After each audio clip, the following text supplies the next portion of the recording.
के चरणों में बारंबार नमस्तु। गुरुदेव, आचार्य पद किस प्रकार दिया जाता है? समाज द्वारा दिया गया वो भी मान्य रहता है और आगम द्वारा दिया गया वो भी मान्य होता है? जिज्ञासा का समाधान करें गुरुदेव। नमस्तु नमस्तु नमस्तु। बहुत अच्छा प्रश्न है। देखिए, अभी एक गंभीर वातावरण लगातार सोशल मीडिया पर बनाया जा रहा है। सोशल मीडिया पर इसी आपने जो प्रश्न पूछा है, इसी प्रश्न को लेकर के एक वातावरण बनाया जा रहा है। आचार्य ज्ञान सागर जी महाराज जी का उदाहरण दिया जा रहा है कि आचार्य ज्ञान सागर जी महाराज जी ने को समाज ने आचार्य पद दिया था। तो दो प्रकार के पद होते हैं, एक परंपरागत पद होता है और एक समाज भी अगर वो योग्य समझती है किसी व्यक्ति को तो उसको आचार्य बना सकती है। ये दोनों प्रकार की बातें सोशल मीडिया पर लगातार फैलाई जा रही हैं। अगर मान लीजिए आपसे कोई ऐसा प्रश्न पूछता है तो आप उसको मैनिपुलेट भी कर सकते हैं, आप उसको वहीं पे ख़त्म कर सकते हैं, आप उस संवाद को एक अच्छा आकार दे सकते हैं। लेकिन आप ये सब ना करके किसी और चीज़, किसी और उद्देश्य को लेकर के सोशल मीडिया में अभी जनता का व्यू देखा जा रहा है। जनता से इस तरीके का एक्सपेक्टेशंस किए जा रहे हैं कि जनता इसमें क्या फीडबैक देती है, मुनिराज इसमें क्या फीडबैक देते हैं, कौन से महाराज इसका अपोजिशन में आते हैं, कौन से फेवर में आते हैं। तो फेवर वाले महाराज से फ़ोन करके वो सामने वाले को अपने पोजीशन में भी ले सकते हैं। लेकिन और आप ऐसा नहीं, आचार्य पर समाज दे सकती है। अगर जैसे दादा गुरु ज्ञान सागर जी महाराज जी का उदाहरण आपने लिया कि दादा गुरु ज्ञान सागर जी महाराज जी को समाज ने आचार्य पद दिया था, वो आज से 60 साल पुरानी बात थी।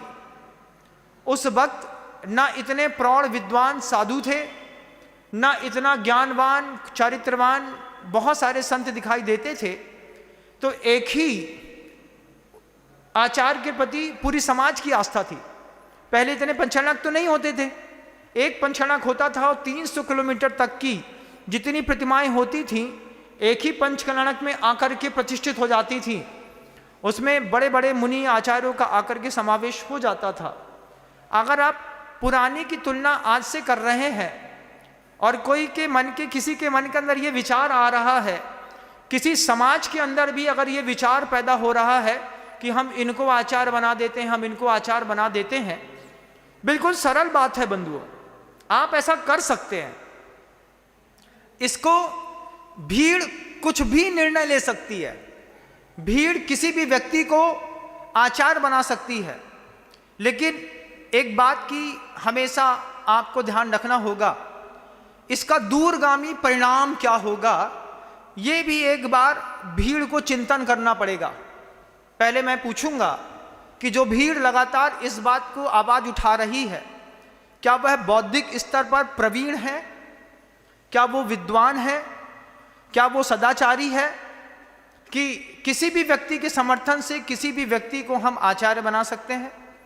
आप भीड़ बना करके जयकारा लगा दीजिए बार बार किसी भी व्यक्ति के सामने, नाम के सामने, मेरे नाम के सामने भी कई बार ऐसा होता है। जब लोग मुझसे बोलते हैं आचार्य विनम्र सागर जी महाराज की जय, मैं तुरंत टोकता हूँ, मैं सामान्य मुनि हूँ, मेरे साथ मुनि शब्द का प्रयोग करिए, आचार्य मत बोलिए। आचार्य की गरिमा बहुत बड़ी होती है। आज सोशल मीडिया पे ये बात लगातार फैलाई जा रही है, आचार्य पद को लेकर के दूसरे तीसरे साधु समर्थन भी कर रहे हैं। आप आचार्य बन सकते हैं, समाज बना सकती है, इसमें कोई आपत्ति की बात नहीं है। लेकिन जो भी व्यक्ति ये निर्णय ले, वे व्यक्ति इसके दूरगामी प्रभाव को भी देख लें। आज एक शहर की समाज, दो शहर की समाज मिलकर के एक व्यक्ति को आचार्य बना देगी। कल मैं भी किसी गांव में जाकर के अपनी समर्थित समाज से मिलकर के मैं भी आचार्य पद पर बैठ जाऊंगा। मेरे बाद आने वाला जो छोटा साधु होगा उसकी महत्वाकांक्षा जमेगी, वो भी किसी समाज के पास जाकर के वो भी आचार्य बन जाएगा।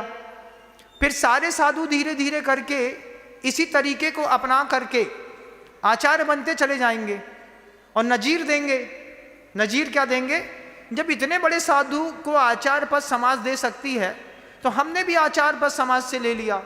फिर छोटा वाला कहेगा हमने भी आचार से समाज से आचार पद ले लिया।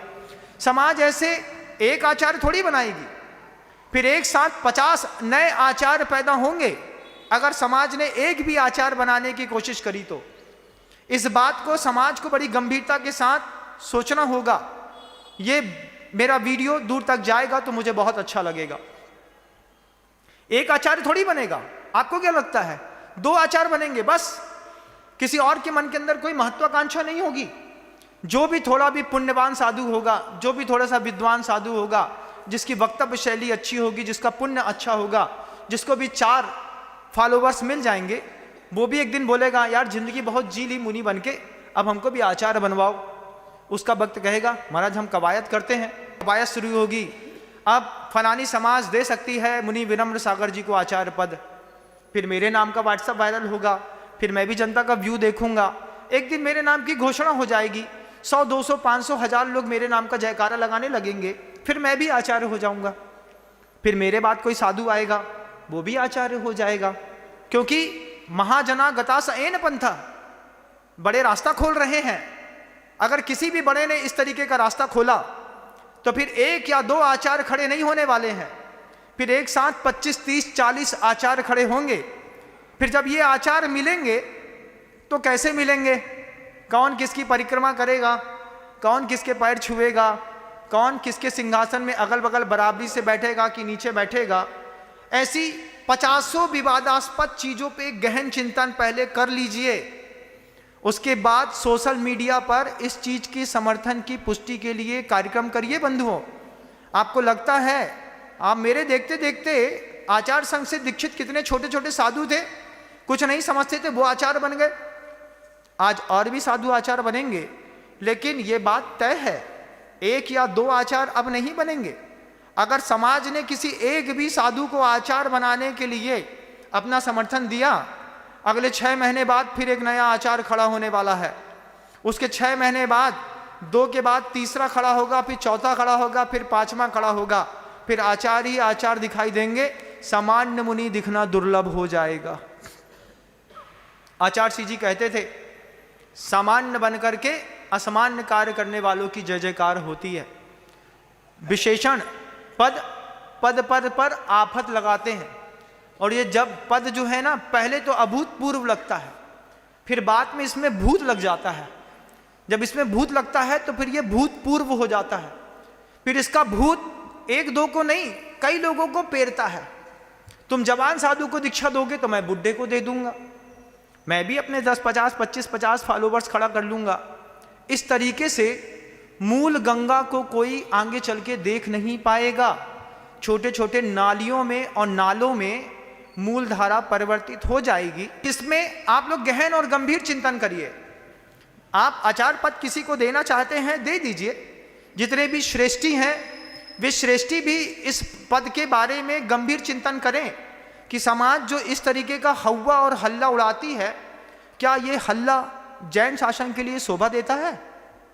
क्या इस तरीके की बात का समर्थन कराने पर मुस्कुरा करके और घुमावदार इमरती जैसे उद्बोधनों के माध्यम से आप किसी और बात की पुष्टि नहीं कराना चाहते? पहली बार में आचार्य समय सागर जी महाराज श्री जी को देखा मैंने, सतना में किसी ने चारित्र चक्रवर्ती चारित्र चूड़ामणि कह दिया।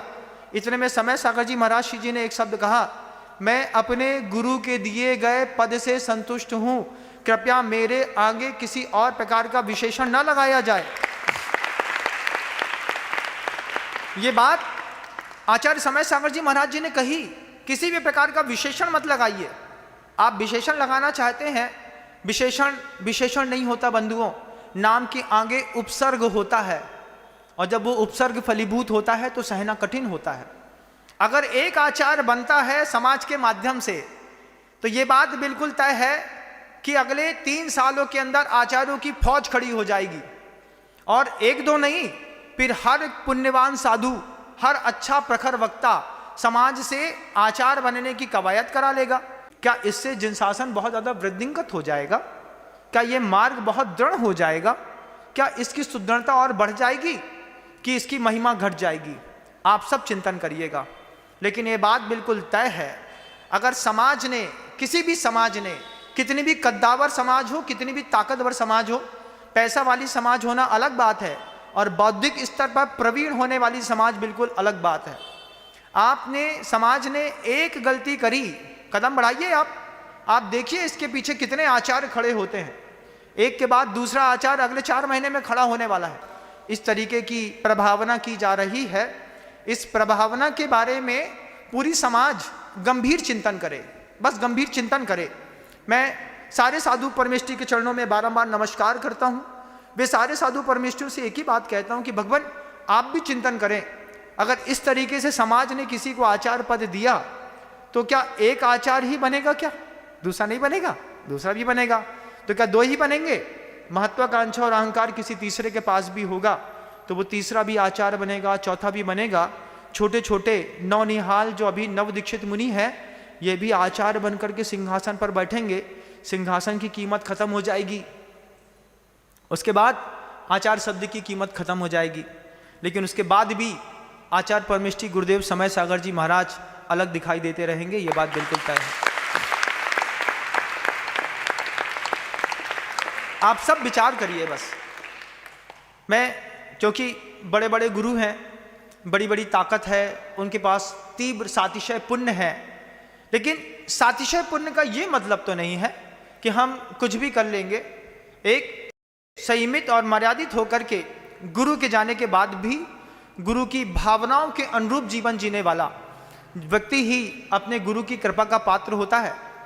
मैंने हमेशा एक बात कही है, जब तक गुरु देते हैं तब तक गुरु कुछ नहीं देते।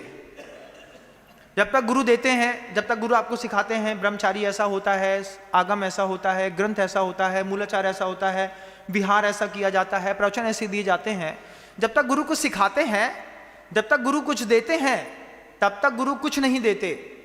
जब गुरु कुछ नहीं देने लायक रहते हैं, तब जो गुरु देते हैं, जिसका नाम आशीर्वाद है, अंदर से भावना निकलती है, इसको मैंने तपाया है, बड़ा किया है, पल्लवित किया है और पोषित किया है, इसका भगवान भला करे।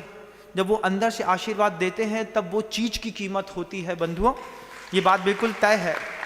और मैं तो ऐसा मानता हूँ, आचार्य विद्यासागर जी महाराज जी ने जिन साधु परमेष्ठियों को पूर्वार्ध में दीक्षित, शिक्षित और प्रशिक्षित किया है, ऐसे कोई भी व्यक्ति आचार्य पद का कभी न लोभी रहा है, न वो कभी लोभी रहेगा। समाज देने की भी कोशिश करेंगी तो वो भी वही शब्द कहेंगे कि गुरु ने जो मुझे दिया है मैं उसमें संतुष्ट हूँ, इसके अलावा मुझे कुछ नहीं चाहिए, ऐसा मेरा पूरा विश्वास है।